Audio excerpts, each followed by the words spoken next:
Continuing production of The Open Mind has been made possible by grants from Ann Olnick, Joan Gans Cooney, Lawrence B. Benenson, the Engelson Family Foundation, Alfred P. Sloan Foundation, the John S. and James L. Knight Foundation, William and Flora Hewlett Foundation, Joanne and Kenneth Wellner Foundation, and from the corporate community, Mutual of America.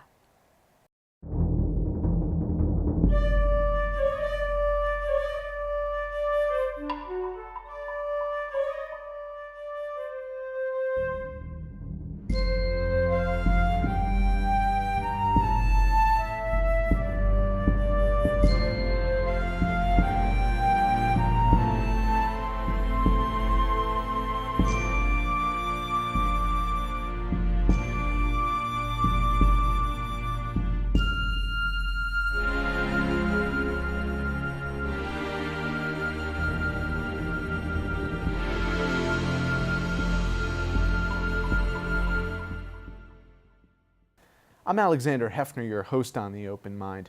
In his recent update to friends on what he's reading, watching, and listening to, President Barack Obama recommended to the American people Truth, Decay, an initial exploration of the diminishing role of facts and analysis in American public life by Jennifer Kavanagh and Michael Rich.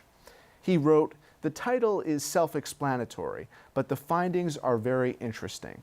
A look at how a selective sorting of facts and evidence isn't just dishonest, but self-defeating to a society that has always worked best when reason, debate, and practical problem-solving thrive. Those are the ever-rational words of our sorely missed factual, not alternative or counterfactual, president." Today, the co-authors join me. Jennifer Kavanagh is a political scientist at the Rand Corporation and Associate Director of the Strategy, Doctrine, and Resources Program. Her research focuses on American political institutions, public opinion, and their implications for U.S. foreign and domestic policy. Michael Rich is President and Chief Executive Officer of the Rand Corporation, a nonprofit, nonpartisan research organization that helps improve policy and decision-making through research and analysis. For more than 40 years, Rich has helped Rand guide us through expertise and evidence-based decision-making in an increasingly complex and polarized environment. Welcome to you both. Congratulations on this. Okay, or you can find the Twitter version. Truth, Decay follows 4 sets of trends that you outline. The growing disagreement about facts, blurring between opinion and fact, a rise in the relative volume of opinion and personal experience over fact, and declining trust in respected sources. Michael, how does this crisis of misinformation fit historically in the picture of what Rand has done over these past decades and this country as a whole? Well, this period isn't brand new in the sense that it has no precedents at all. The book explores 3 periods in American history since the Civil War that have some similarities to the current crisis of truth decay. But there are some differences, and we outline the differences between this period and those previous periods. What are those central differences, Jennifer? Well, we looked at 3 periods specifically, and we were able to find evidence of our 4 truth decay trends in each of those periods with some exceptions. So the periods that we looked at were the 1880s to 1890s, which is the Gilded Age, the time of yellow journalism, the 1920s to the 1930s, so the Roaring Twenties, the Great Depression, when radio became the primary means of sharing information, and the late 1960s to early 1970s, so the Vietnam era, when television really emerged as the primary form of entertainment and news information. And so we were able to find evidence of this blurring of the line between fact and opinion and the increasing relative volume of opinion in each of those periods. So to give an example, in the 1880s to 1890s, we had yellow journalism, which was sensationalized, exaggerated stories included in papers to sway public opinion and sell more newspapers. So that should sound very familiar to some of the things that we observe today. We also see evidence of declining trust in institutions in these periods. A really good example that's similar to today are the late 60s to early 70s, when there was a similar severe decline in trust in media and government institutions, which we also see today. But the biggest difference, what we don't see, is this increasing disagreement about objective facts. There have always been skeptics. There have always been people who challenge the conventional interpretation. But what we see now is a divergence between evidence and data and people's opinions. So in areas like the safety of vaccines or the safety of GMOs, where the evidence in support of the safety of these scientific advances is increasingly strong and overwhelming, really, an increasing number of people are skeptical of their safety. And so this divergence is something that's new. It's something that we haven't seen before based on our research thus far. And it makes the current manifestation of truth decay both more concerning and potentially more dangerous. I want you both to embellish on your findings and what data you're still seeking. But to me, it's always seemed like the emotive source of individual anecdotes, as opposed to the data, is what tends to perpetuate the conspiracies. Because if you take one person's story that might be an outlier or an aberration and extrapolate, to that one person, it's their truth. Well, of course, one difference in the current environment from earlier environments is the speed at which information, opinion, and fact can be transmitted. And so now a person with a personal experience or an anecdote can reach, large numbers of people around the world through social media channels. And so that's one key difference. You're absolutely right that anecdotes and personal experiences can be more powerful than facts and data. And that's what allows them to spread so quickly and to perpetuate for such a long period of time. And I think that's a challenge that we face as researchers and that the scientific community faces broadly and that we're grappling with. How do we communicate facts and data in a way that is as emotionally powerful and as tangible to people as their personal experiences? And in terms of the historical context, Michael, what do you think we've achieved as an American society through Rand's research in other arenas that could be particularly useful in solving this crisis? Well, there's plenty of examples where just discovering basic facts, phenomenon, how trends are developing, have shaped policies. There's examples of how policy options have been selected from one another, from a menu, based on facts and analysis. And this has happened many times in the national security arena, but also in areas related to social and economic policy. And in fact, we're seeing those trends, the use of data and analysis, more and more in decision making in many walks of life. We're just not seeing that trend in civil discourse and political discussions. The particular examples that you identify as posing threats to democracy are the erosion of civil discourse, political paralysis at the federal and state level, individual disengagement from political and civic life, uncertainty in national policy. Those all really do seem to capture this moment in history, and it's like a perfect storm. In the absence of a war or an economic crisis that brings the country together, what can your data do to inform how we tackle this problem? Well, one of the things that we're trying to use our historical research for, that we spoke about previously, is to see why those periods ended and to try to see if there are lessons there that we can apply to today.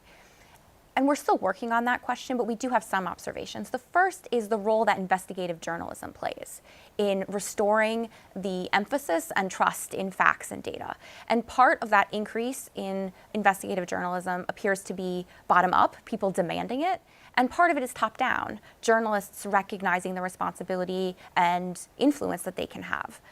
Another thing that we see change is the level of transparency and accountability, both in government and in media, in terms of providing the public with a window into what's happening.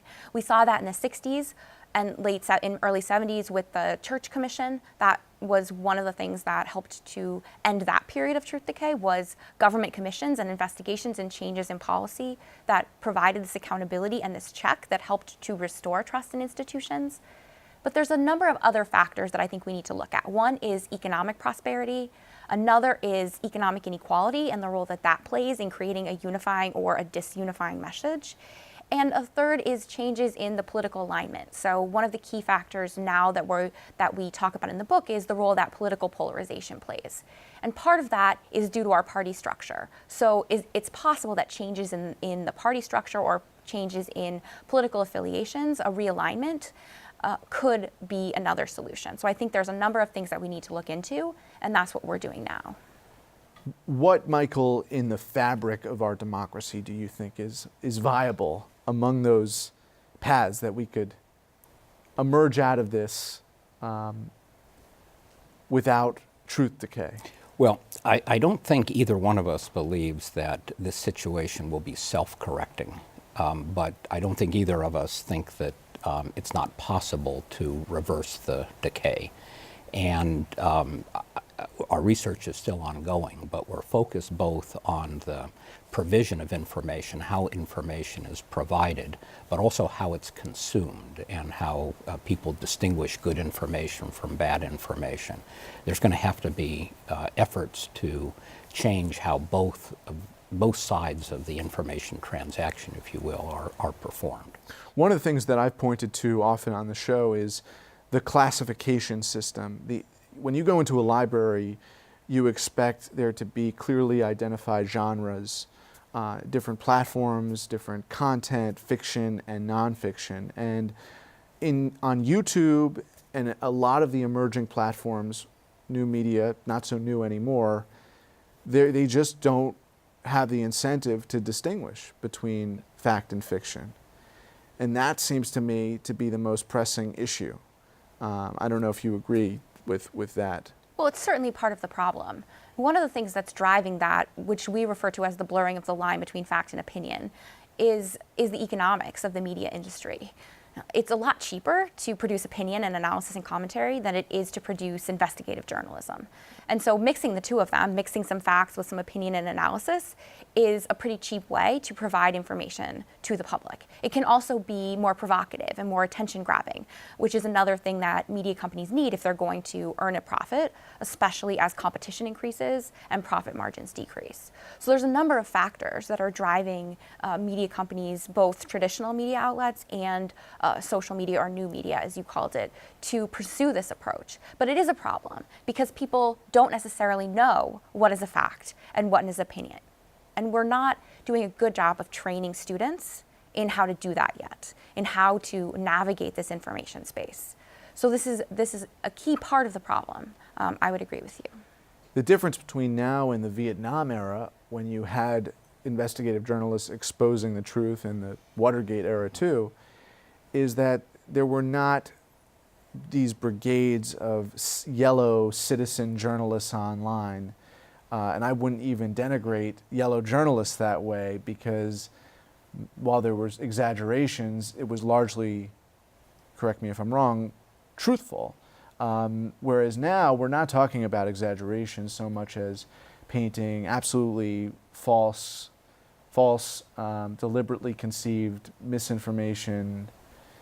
And in the Vietnam age, all of the media actors were working collaboratively together and documented later on what was the Kennedy and Nixon and Johnson administrations withholding of critical facts, if not outright deception about that. Isn't that a problem, that historically journalists and the media have been a unifying force to hold politicians accountable? You know, I think there are outliers in every era. I think what's different about this era is the quantity of opinion and the ease with which it can be and speed with which it can be disseminated. That, I think, is the distinguishing feature. But I think we could find untruthful, exaggerated accounts in each of the earlier periods that we examined. But the quantity now and the speed of transmission they're different today. even though it's the outgoing president, 44, not 45, who was acknowledging your study, you must have taken some real appreciation that there is at that level an acknowledgement that facts are being eroded and that the truth is in jeopardy. Well, I think we've been encouraged by the reception on, if you will, both sides of the political spectrum. Right after it was published, there was a nice column that George Will devoted to the book, and having that plus President Obama and people at other points on the political spectrum has been gratifying. And I think it reflects the nature of this problem. This is a problem that isn't limited to one part of the political spectrum or one region of the country. It's a much more, I think, serious, fundamental systemic problem, and that's how we've attacked it. What have you found works for media and citizen literacy? Well, what we've done is to collect data on all the programs that are being offered currently by civil society organizations and private companies. And what we're trying to do is understand what are the differences between these different programs and how should we be evaluating them. One of the key challenges is there hasn't been good, rigorous evaluations of these programs to know whether they're having the outcomes that we would want to have. We don't even really have agreement on what the metrics are that we should be measuring. And so in order to improve these programs, to make sure that the media literacy and civic literacy programs that we offer to students and to adults, to make sure these programs are working, we need to be evaluating them, figuring out what's working and what doesn't. So one of the projects that we have going on right now to help implement the research agenda that we outline in the book is to think about what an evaluative framework looks like. What should we be evaluating these programs on, which criteria, and what are the outcomes, the student outcomes or the adult outcomes should we be measuring when we conduct these evaluations? And so based on what you found, which organizations are engaged at a level to make inroads into the problem? Well, we haven't completed the project yet, and our goal with this project isn't necessarily to rank organizations. It's more to set up this framework, get feedback on that framework, and then begin implementing it. I understand, but our viewers will want to know not which nonprofit that they should go run and donate to, but from a general standpoint, what's working, because we host on the Open Mind leaders really at the intersection of the research and the practice of solving the problem. Can you give us any preliminary assessment of what kinds of tools are working? So I can tell you the emerging consensus that seems to be coming from the field, and this comes from our research generally on this project, which is that to be effective, media literacy education needs to be integrated into every class that a student takes. Across disciplines? Across disciplines. So in math, teach students statistics so they can understand how to read an article with statistics or polling data in it. In science, teach students about the scientific issues that are policy relevant that they need to understand in order to engage in that debate. Teach civics and social studies education. Use online sources in reading comprehension courses. This is a way that you can teach media literacy in a way that changes students' mindset so that it's a part of how they think and not something extra that they have to do. I was taught when you Google, you can't just accept what comes up. I was actually taught, and this was many, many years ago, relatively, you have to discriminate. And so I had librarians who said, if you complete a search on Google, you have to add site, S-I-T-E, :edu, so that what is yielded are only educational or .orgs. One of the problems you point to is that people don't trust the edus or the orgs anymore. The digital piece is pretty noteworthy given that younger people and even millennials spend a majority of their days online. Are there specific efforts right now to explore the truth decay that is occurring virtually in cyberspace that occupies such a disproportionate amount of our attention today? We have a number of research efforts that are looking at the social media space. Some of them are focused more heavily on Russian disinformation, and some of them are thinking about how can we improve the quality of online information without sacrificing the things that makes social media great. Social media has many advantages. It gives people access to more information, it allows people to connect, it gives people a way to tap into communities that they might not have tapped into otherwise. But there does seem to be a quality problem, and so one of the things we're thinking about is what is the appropriate role for different actors within this space. The debate is often framed as government regulation or no government regulation, right. But in reality, there's many different policy levers that the government could employ to become involved in the issue without actually regulating. Right. One question that we often ask is social media more like a newspaper or more like a utility? Or is it something completely different? Because we have many different models for how the government can be involved in these different industries. Another question is, what role should the tech companies be playing themselves, either in identifying bots or regulating the use of bots or doing a better job policing their own information? So one of the things we're doing is trying to lay out all of these options in a very systematic way to help inform that debate. Michael, you envision a Manhattan Project to solve the problem, but at the same time, it's hard to conceive of, as Jennifer is alluding to, the multiplicity of dimensions associated with it, that there is no clear-cut answer, which is troubling. But at the same time, there are those of us in the media who want to say very directly there are clear-cut answers when it comes to not investing in algorithms that are going to produce conspiracy theories online, not enabling the monetization of hate speech, not promoting a culture that is going to deny the Holocaust, deny the KKK, deny racism. Do you see this as a Manhattan Project-like exploration, or is it something different? Well, it's going to be multifaceted, and it's going to be extended because the problem is complex and it's taken a long time to get to this stage. And folks thought that there was going to be a digital Pearl Harbor, in that the lights were going to go off, and that we were all going to be hacked.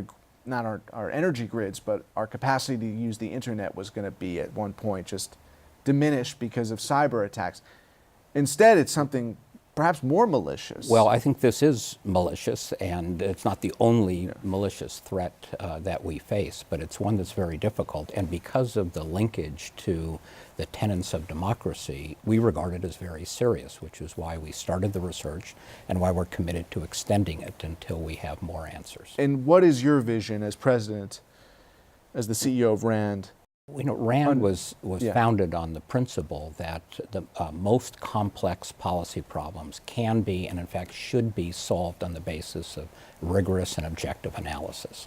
And really, that's the same principle that's animating our attack on this problem. And who are your allies in that effort? Well, anybody interested in solving public problems, and by that I mean problems that affect a large number of people or involve a large amount of public resources. Those, when attacking those problems, facts matter just as much as they do when making business decisions or individual consumer decisions. And we note that most people want to start with facts when they solve those kinds of problems, making an acquisition in a business or investing in a new product line. Companies start with the facts, and government officials, political representatives should do the same. Jennifer, how can your research translate so that we are all aware of the problem and taking steps to resolve in our daily lives, in our readership of newspapers, our viewership of television? In these remaining minutes we have, what steps should our fellow citizens be taking here? Well, I think that our first book suggests a number of ways that individuals can act. The first is to make sure that you stay civically engaged, that you understand your responsibility as a citizen of democracy to evaluate information, to be an informed citizen. And that's a responsibility that every individual has. And that means not just Googling something and accepting that it's true, but questioning it and looking at many sources. It also means understanding that everybody is biased. Everybody has cognitive biases, and you need to challenge those biases. Engage with opinions that are different than your own. Be willing to have a difficult conversation with someone who has a different opinion. Those are the types of conversations that we should be having to move this debate forward. So I think those are small things that everyone can do, and if everybody did them, we'd end up working towards a society in which facts were more valued. The problem, Michael, is that George Will is very much an alien to his own, or what was his movement or his party. And now there seems to be a partisan truth. But I would stipulate that when it comes to the facts and the policy surrounding the tariff debate and some of the genuine causes of concern in North Korea, that the Republicans, on their own, independent of this administration, want to value facts just as much as Democrats. But we have a president who has exploited people's lack of access to information, naivete, or their, to use that word again, malicious intent to deny what we can collectively call the truth.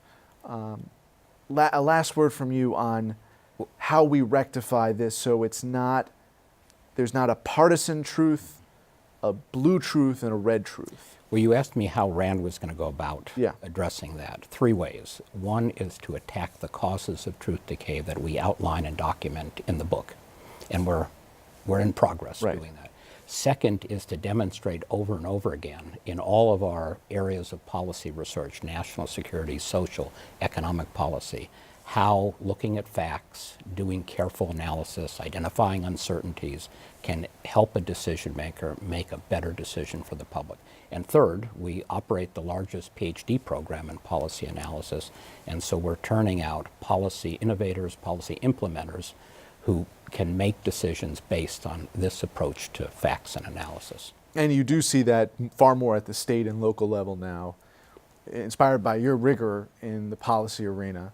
So there is hope to look towards, I think, innovators in states and local governments, even if not federally just yet. But There's a reason for optimism, you're right. thank you for leaving us on that positive note. Appreciate your time today. Thank you, Thank you very Alexander. much. And thanks to you in the audience. I hope you join us again next time for a thoughtful excursion into the world of ideas. Until then, keep an open mind. Please visit the Open Mind website at 13.org/openmind to view this program online or to access over 1,500 other interviews. And do check us out on Twitter and Facebook at Open Mind TV for updates on future programming.